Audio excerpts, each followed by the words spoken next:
स्वागत है आपका न्यूज़ 18 जम्मू कश्मीर लद्दाख हिमाचल में। मैं हूं विशाल और आप देख रहे हैं JKLH प्राइम डिबेट। आप जो मेरे पीछे तस्वीरें देख रहे हैं, यह तस्वीर बता रही है, यह तस्वीर याद दिला रही है, यह तस्वीर चीख चीख कर ऐवान में बैठे आला अरकान को यह बता रही है कि आप ही ने वादा किया था, आप ही ने हमसे और हमें यह यकीन दिलाया था कि जब आप मसनद पर बैठेंगे, जब आप ओहदा संभालेंगे तो आप हमारे उन वादों को पूरा करेंगे, आप उन पर अमल करेंगे और आप हमें वादों को पूरा करने का तोहफा देंगे। लेकिन आखिर क्या हो गया है? आप वादे पूरे क्यों नहीं कर रहे हैं? सवाल यह है। और यह दरअसल मांग खासों से दो अहम मुद्दे, पहला रिजर्वेशन और दूसरा डेली वेजेस को रेगुलराइज किए जाने का मुद्दा। इन दोनों मुद्दों पर अब उमर सरकार कहीं ना कहीं जोरदार तरीके से घिरती नजर आ रही है।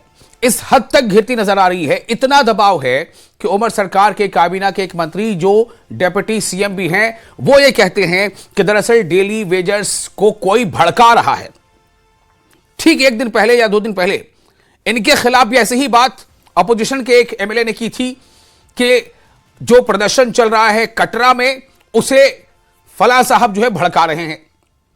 तो शायद ये उसी तरह की एक सियासत यहां देखने को मिल रही है कि तुम मेरे ऊपर इल्जाम लगाओ, मैं तुम्हारे पर इल्जाम लगा दूं, बात चलती रहेगी। लेकिन सवाल यह है कि आवाम को मिल क्या रहा है? आज इसी पर चर्चा करेंगे कि आरक्षण और डेली वेजेस वाले मुद्दे पर बात कहां तक पहुंची है, वादे क्या निभाए जाएंगे, आखिर कब तक?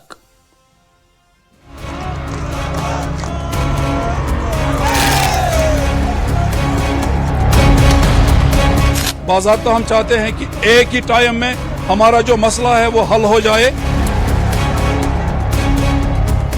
कि हम उनको रेगुलराइज करेंगे फेस मैनर में। अब हमारे बच्चों का जो मुस्तकबिल है और जो इस कौम का मुस्तकबिल है, हम वो नहीं चाहते कि हम भी बर्बाद हो जाए। अब ये डेलीवेजर्स को कुछ लोग इस्तेमाल करते हैं, सियासी तौर पे उनको शिकार करते हैं, तो वो मेरे ख्याल से उनको भी समझना चाहिए।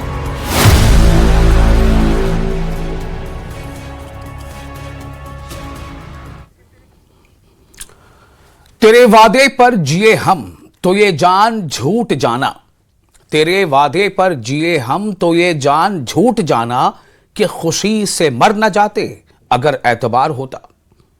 मिर्जा गालिब को जरा याद कर लीजिए, वो कह रहे हैं कि वादा किया गया है लेकिन वादा शायद निभाया नहीं जाएगा, क्योंकि अगर वादा निभा दिया जाता तो हमें इतनी खुशी होती कि शायद हम मर ही जाते।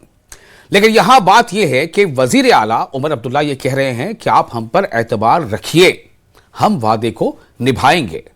लेकिन जिनसे वादा किया गया है वो पूछ रहे हैं कि आखिर कब तक? सवाल यह है।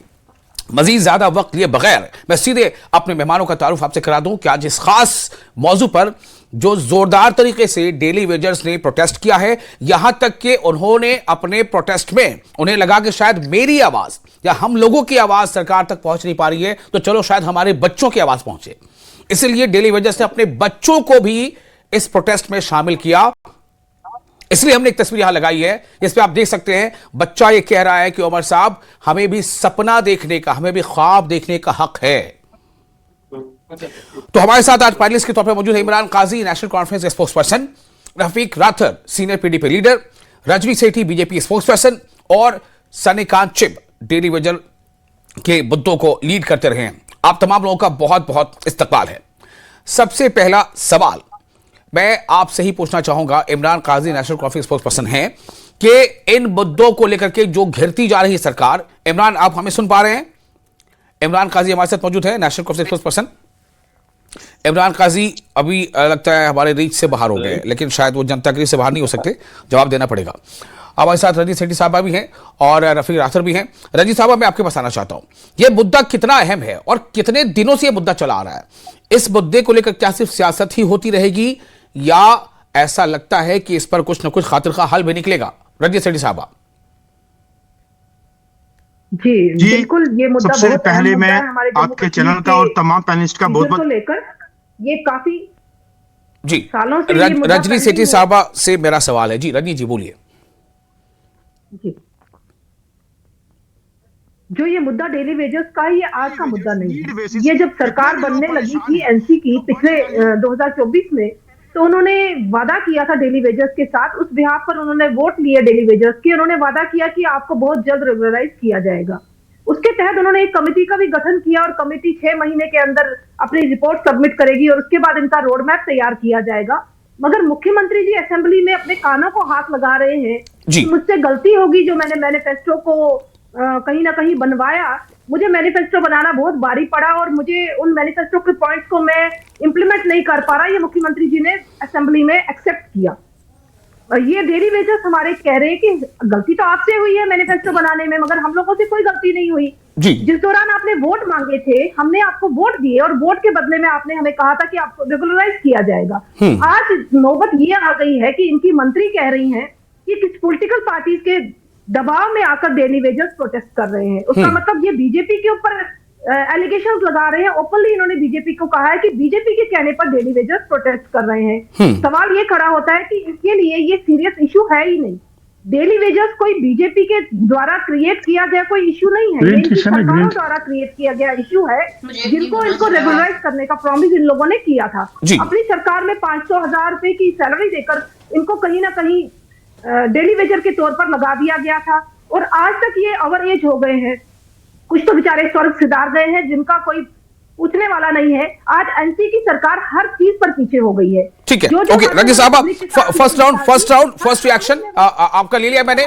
मैं फिर आपके पास आऊंगा। रफीक राठौर हमारे साथ मौजूद है, सीनियर पीडीपी लीडर। रफीक साहब, एक बार फिर आपसे वही सवाल है, जिस तरह से मुजाहरे हो रहे हैं और अब डेली वेजेस ने अपने बच्चों को भी इस मुजाहरे में शामिल किया है, बच्चे भी प्लाकार्ड हाथों में थामे जो है वो याद दिला रहे हैं अरकान असेंबली को और जो इक़्तिदार संभाले हैं उनको कि भाई आप हमारे सपनों को याद रखिए, हमें उसे रौंदिए मत। रफीक साहब। विशाल जी, बड़ा इंपॉर्टेंट इश्यू आज आपने छेड़ा है और मैं जब भी डेली वेजर्स की बात चलती है, जब भी उन पर कोई डिबेट होता है, तो मैं बार बार कहता हूं ये एक इंसानी मसला है, ये बड़ा ह्यूमन इशू है और हर सरकार को चाहिए था और प्रेजेंट सरकार को भी चाहिए था कि वो इसको ह्यूमन एंगल से ही देखते बजाय इसको कि इसको सियासी रंगत देते और सियासी रंगत देकर इन लोगों को फिर मंसूब करे जाते कि वो फलाना प्रवोक कर रहा है, फलानी पार्टी प्रवोक करते हैं। ये इंतहाई शर्मंदगी का बायस है ये बयान और मैं इस बयान को बिल्कुल कंडेम करता हूँ। देखिए विशाल भाई, मैं आपको बताऊं 20 साल से ये लोग काम करते हैं, मीगर सैलरी पर काम करते हैं। मीगर सैलरी क्या, इन बेचारों को 3-4-5 हजार रुपए 2 महीने 3 महीने 4 महीने, कभी ईद पर, कभी दिवाली पर, कभी होली पर मिलते हैं। वो रूटीन में भी जो रूटीन होने चाहिए उस तरह भी नहीं मिलते। मैं आपको यह बताऊं कि मैं Jammu Kashmir employ joint action committee का सदर रहा हूं, ठीक है, और मैंने 10 साल इनकी ये एजुटेशन को चलाया। हर गवर्नमेंट ने हमारे साथ एग्रीमेंट किया, मेरे साथ कई एग्रीमेंट हुए जब मैं प्रेसिडेंट था और हमें यह वादा दिया गया कि इन लोगों को परमानेंट किया जाएगा। अक्सर में बेशतर आपने देखा होगा कि पीडीपी पर इल्जाम लगाया जाता है कि जब आपकी सरकार थी आपने क्यों नहीं किया। तो विशाल जी, आपके प्रोग्राम के जरिए क्योंकि आपने मौका दिया, मैं बात रखना चाहूंगा। जब पीडीपी की सरकार थी बीजेपी के साथ कॉल्यूशन करके, कॉल्यूशन गवर्नमेंट जब थी, तो इस पर एक बड़ा तेजी से काम शुरू होने लगा था और काम करते करते हमने ऐसा किया कि वो इस पीडीपी दौर में इनका बायोमेट्रिक भी हुआ, सारा डाटा कैलकुलेट हुआ और उसको कंसोलिडेट करके 61,000 मुलाजिमीन को कहा गया कि इनको रेगुलराइज करेंगे। एक दूसरा एसआरओबी के महबूबा जी की तरफ से एक एसआरओबी इशू हुआ उस गवर्नमेंट की तरफ से कि इनको फेज वाइज वो कर देंगे रेगुलराइज, लेकिन सरकार नहीं रही। उसके बाद आपको पता है हालत क्या है। तो मसला यह है कि अगर ये सरकार ये कहे कि पीडीपी ने नहीं किया, फलाने ने नहीं किया, उसने नहीं किया, ये कोई बहाना नहीं है। अगर आपकी सरकार है, आपने इलेक्शन जीता सिर्फ इस बुनियाद पर कि हम जी आप लोगों ने वादा दिया इन लोगों को कि हम आपको रेगुलराइज करेंगे। आज आप कह रहे हैं कि इनको बीजेपी उकसा रही है, आज आप कह रहे हैं इसको पीडीपी उकसा रही है, आज आप कह रहे हैं फलाना लीडर उकसा रहे हैं। ये इंतहाई एट्रोशियस ये स्टेटमेंट है और मैं नेशनल कॉन्फ्रेंस के दोस्तों से यही मेरी गुजारिश है कि वो उनकी सरकार है और सरकार को बार बार वो कहते हैं कि हमें फंड्स की कोई प्रॉब्लम नहीं है, central government has been so kind of this government की वो यहाँ पर फंड्स भी काफी मुहैया है, जो चीफ मिनिस्टर ने खुद कहा है। तो अगर इस तरह की फंडिंग हुई है तो मैं गुजारिश करूंगा कि जितना भी जल्दी मुमकिन हो सके। अच्छा, दूसरी बड़ी इंपॉर्टेंट ठीक है, नहीं रामचंद्र साहब फिर आता हूं आपके पास। फर्स्ट राउंड में 1 से 1.5 मिनट अपनी बात रखिए। तमाम लोगों से मैं कहता हूं सेकंड राउंड में फिर सबके पास आएंगे ताकि किसी को यह ना लगे कि वो मौका नहीं मिला। सनीकांत जी हमारे साथ मौजूद है। सनीकांत जी, आज आपने मुजाहरा अनाउंस था कि आज ये भी करेंगे, आज वो भी करेंगे, और बच्चों को भी मुजाहरे में शामिल कर दिया, प्रदर्शन में शामिल कर दिया। क्या लग रहा है कि, और उसके ऊपर आपके इल्जाम भी लग गया कि कोई भड़का रहा है इस आंदोलन को, क्या है सच्चाई? देखिए, भड़काने वाली कौन सी बात है? किसी के घर पे चूल्हा ना चले, किसी के आंगन में वो चिंगारी जो आज लगी हुई है किसी हर टेलीविजन घर के बाहर, तो कैसी बात करते हो आप?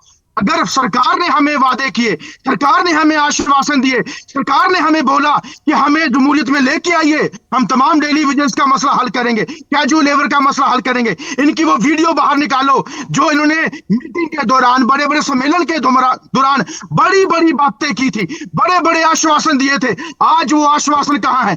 आज वो बातें कहाँ है? लेकिन हमारा गरीब क्यों ना बाहर आए? बच्चों के समेत बाहर आएंगे, क्यों ना आएंगे? जब बाप घर जाता उससे पूछता है, उसका बच्चा उससे पूछता कि आप 20 साल से गवर्नमेंट की नौकरी कर रहे हो, कौन सी गवर्नमेंट की नौकरी जो आपको हक नहीं दे पा रही? और सरकारें हमेशा आती है और इन बेचारों को यूज करती है।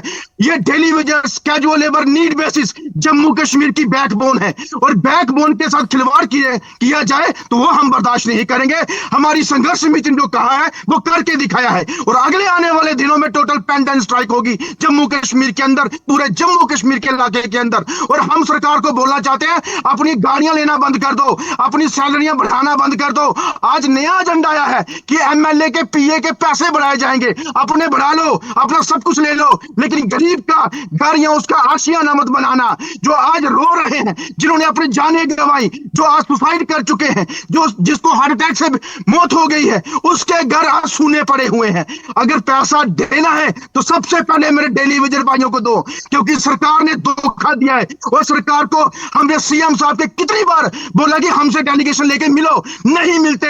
हमें 3 बार इनके घर के बाहर घेराव किया है, सेक्रेटरीट के बाहर घेराव किया।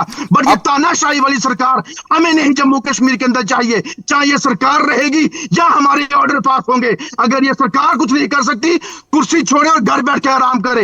ये डेली विजिलेंस और संघर्ष समिति की चेतावनी है कि आने वाले दिनों में मार्च महीने के अंदर जम्मू कश्मीर के किसी भी कोने के अंदर कोई काम नहीं करेगा, हड़ताल पे बाहर बैठेंगे। और हमारी मीटिंग 17 तारीख से शुरू होने जा रही है, जो पूरे कश्मीर और जम्मू वैली में होगी, और हम नहीं छोड़ेंगे।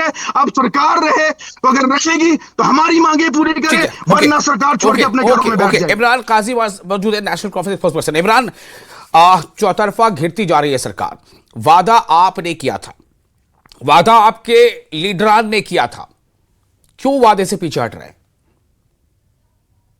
देखिए विशाल साहब, ये जो डेली वेजेस का मसला है, ये बड़ा ये ह्यूमैनिटेरियन ग्राउंड पे लिया जाना चाहिए। इसमें मैं नहीं मानता हूँ, पर्सनली भी मैं नहीं मानता हूँ कि इसमें कोई पॉलिटिक्स होनी चाहिए, या इसमें ये देखना चाहिए कि ये किन के जरिए से लगे या किनको कौन इनको रेगुलराइज नहीं कर पाया।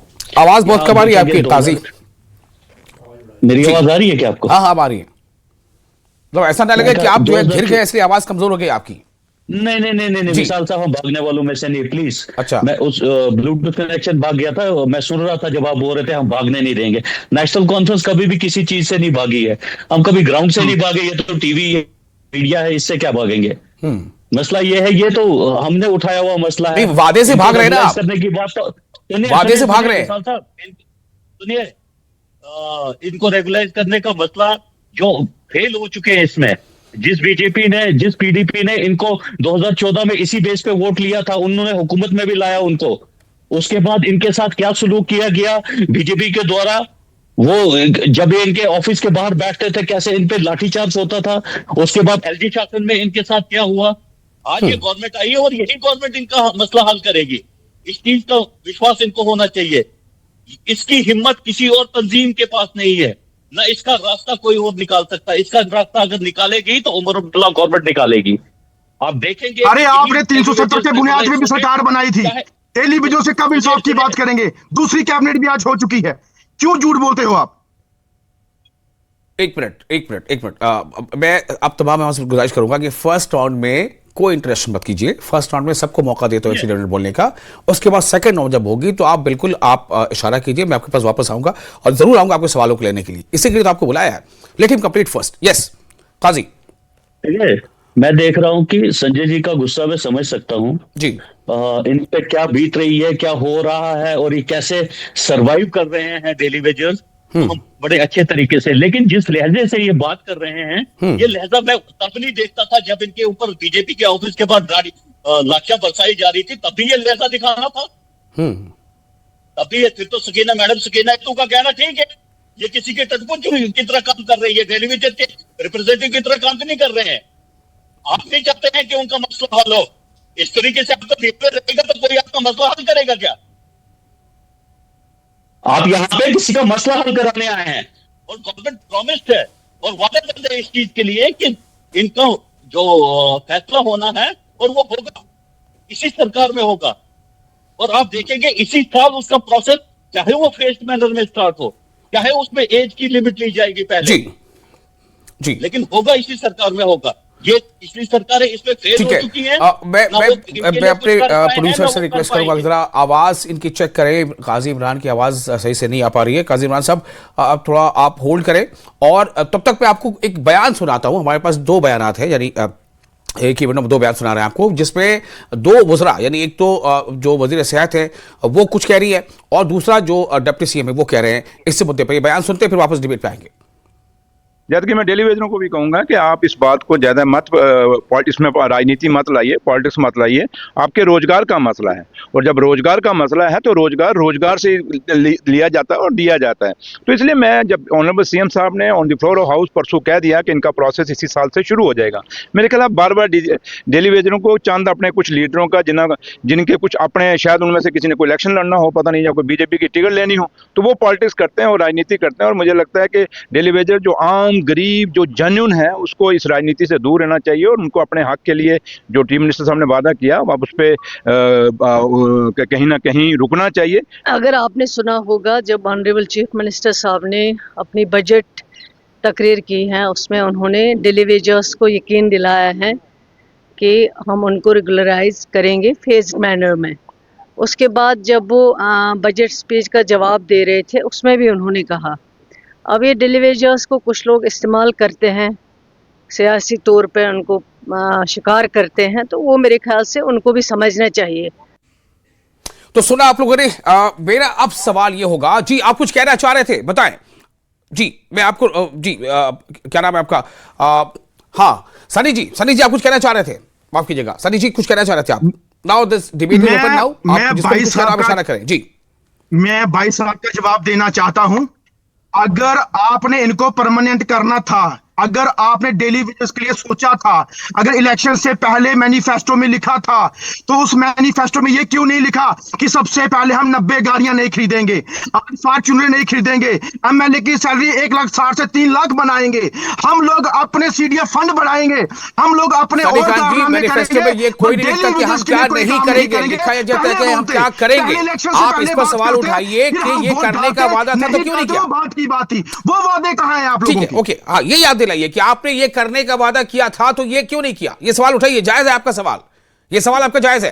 काजी इमरान जवाब दीजिए। देखिए विशाल साहब, कॉन्स्टिट्यूंसी डेवलपमेंट फंड बढ़े या कम हो, वो लोगों पे ही लगने वाला पैसा है, उसमें वो किसी ने घर नहीं लेके जाना है, वो लोगों का ही पैसा है और लोगों के ही पैसे के लिए डेवलपमेंट के लिए लगता है। पता नहीं किस कंफ्यूजन में हमारे भाई कि शायद सीडीएफ बढ़ाने से किसी एमएलए का घर बन जाएगा, इससे इनको ये कंफ्यूजन दूर करना चाहिए। दूसरा रही, एमएलए एक रिप्रेजेंटेटिव होता है, जब वो रिप्रेजेंटेटिव चाहे वो सरकार में हो चाहे वो अपोजिशन में हो, उसको जो फैसिलिटी मिलेगी वो अपोजिशन वाले को भी फैसिलिटी मिलेगी, वो एक हर रिप्रेजेंटेटिव को फैसिलिटी मिलती है और मिलनी चाहिए, क्योंकि वो दिन रात लोगों के लिए काम करता है।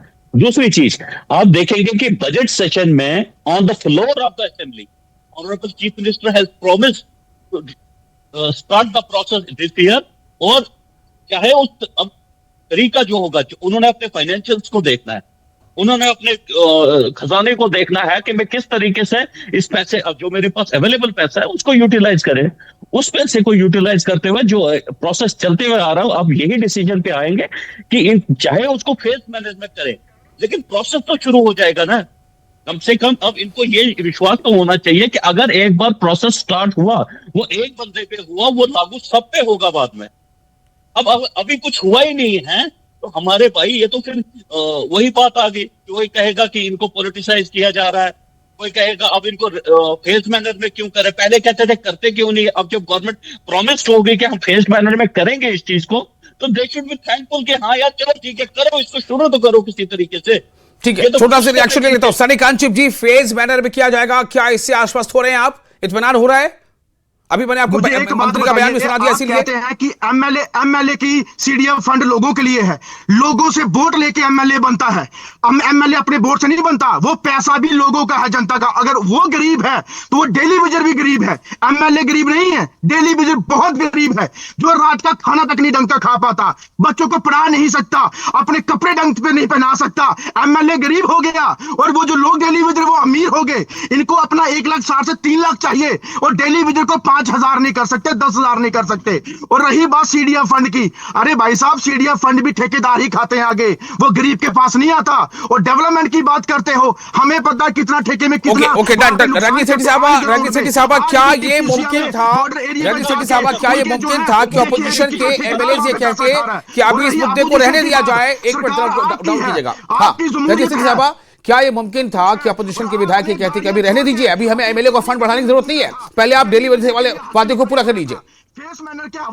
रंजीत सेठी साहब, विशाल जी, बात फंड की नहीं है, बात रोड मैप की है, बात विजन की है, जिसको इशू को सीरियसली नहीं लिया जा रहा। बात ये हो रही है, मुख्यमंत्री जी कह रहे हैं कि केंद्र सरकार पैसे की कोई कमी नहीं आने दे रहा, जबकि इनके पास कोई प्रोजेक्ट ही नहीं है, ना इनके पास कोई रोड मैप है। सिर्फ बोलने से कोई इनका मसला हल नहीं होने वाला डेली वेजर्स का। मैं दर्द समझ सकती हूँ सनिकांत जी का। ये बात कर रहे हैं एनसी के प्रवक्ता की, यहाँ पर इनके लाछन लगाना जायज है कि इनको पॉलिटिसाइज किया जा रहा है। देखिए किस तरीके की मानसिकता इन लोगों की है। इनके मंत्री से लेके प्रवक्ता तक इस प्रोटेस्ट को कहीं ना कहीं बीजेपी स्पॉन्सर्ड करने की कोशिश कर रहे हैं। नहीं रजनी जी सुन लीजिए, मैं आपके बीच में बोली, अब मेरे बीच मत बोलिए। मुख्यमंत्री जी ने खुद वादा देते थे,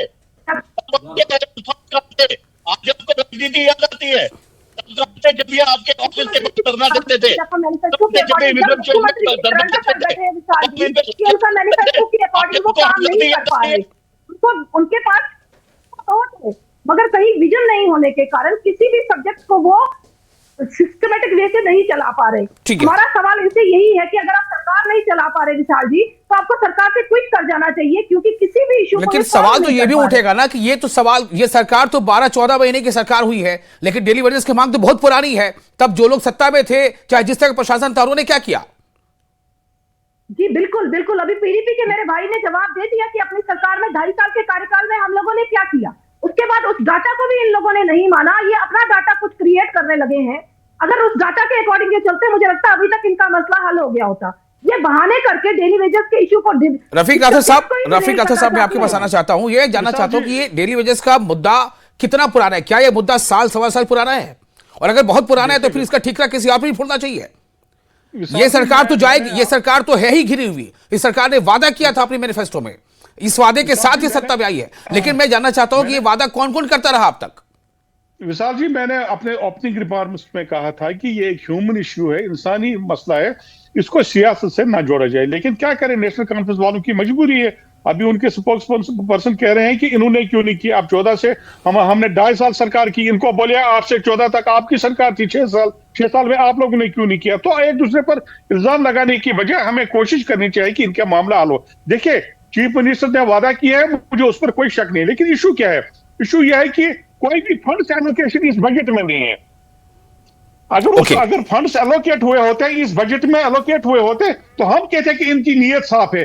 दूसरी ये मुझे बात बताइए, खुदा ने 1 लाख करोड़ रुपए इनके पास अनस्पेंड है। इमरान, बिल्कुल, आपने अच्छा पॉइंट हुआ, इसी पॉइंट को मैं लेके जाता हूं। इमरान, क्या सरकार या आपकी सरकार इमरान ये चाहती है कि इस मुद्दे को लिंगर किया जाए और चुनाव अगला जब आने वाला हो से ठीक पहले इसको पूरा कर देंगे?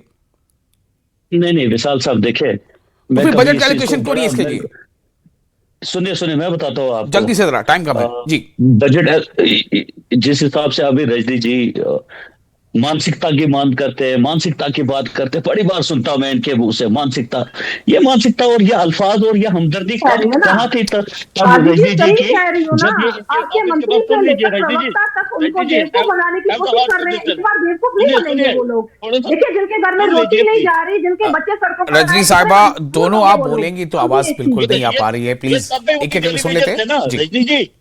रजनी जी, ये तब भी वही टेलीविजन थे ना जो आपके हुकूमत में धरने पे बैठे हुए थे आपके ऑफिस के बाहर। ये वही टेलीविजन थे ना जो आपकी हुकूमत में विक्रम चौक में धरने पे बैठे थे। ये वही टेलीविजन थे ना जो सेक्रेटरीट के बाहर धरने पे बैठे थे, जिन पे आप लक्ष्य बरसा रहे थे।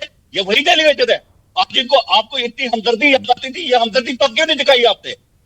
हमने ये तो नहीं कहा ना कि ये नेशनल कॉन्फ्रेंस का लोग है। हमने ये नहीं कहा ये नेशनल कॉन्फ्रेंस के लोग हैं। हमने ये नहीं कहा ये नेशनल कॉन्फ्रेंस के लोग हैं, आप लोगों की तरह, आपकी डिप्टी सीएम की तरह। हमने ये नहीं कहा ये नेशनल के लोग हैं, ये प्रोटेस्ट पर बैठे थे। हमने ठीक है इमरान, मैं एक सवाल आपसे करना चाहता हूं। इमरान काजी, अगर आपको मालूम हो तो बता दीजिए। सकीना अत्तू साहबा ने कह दिया कि फेज में होगा। मैं चाहता हूं कि थोड़ा आप बताएं, अगर जानकारी है तो, ये कब शुरू होगा, ये फेज कब शुरू होगा, कोई जानकारी है इमरान? देखिए, इस चीज के बारे में अभी कोई कुछ नहीं कह सकता। राइट, मैं आपको ये बताऊंगा, सुनिए। ठीक है। जो cabinet minister on the floor of the chief minister ने रहीम राठौर साहब जिस तरीके से बड़ी कनिंग से स्माइल दे रहे हैं। छोड़िए राठौर साहब को, अभी आप सत्ता में, से सवाल आपसे होगा, आपको जवाब तैयार करना है। किसने क्या किया, किसने नहीं किया, वो पुरानी बात हो गई। ये आवाम सब याद रखती है कि किसी से धोखा दिया है, किसने धोखा दिया, आवाम सब याद रखती है। तो इसलिए आप आवाम के लिए जवाब दे हैं, आवाम को जवाब दीजिएगा। बहुत शुक्रिया आप तमाम लोगों का, आपने खास मौके पर अपना कीमती वक्त दिया। आप बने रहे न्यूज़ 18 जेके के साथ। हमें इजाजत, चूंकि न्यूज़ 18 जेके पर लगातार बड़ी और अहम खबरों का सिलसिला जारी रहेगा।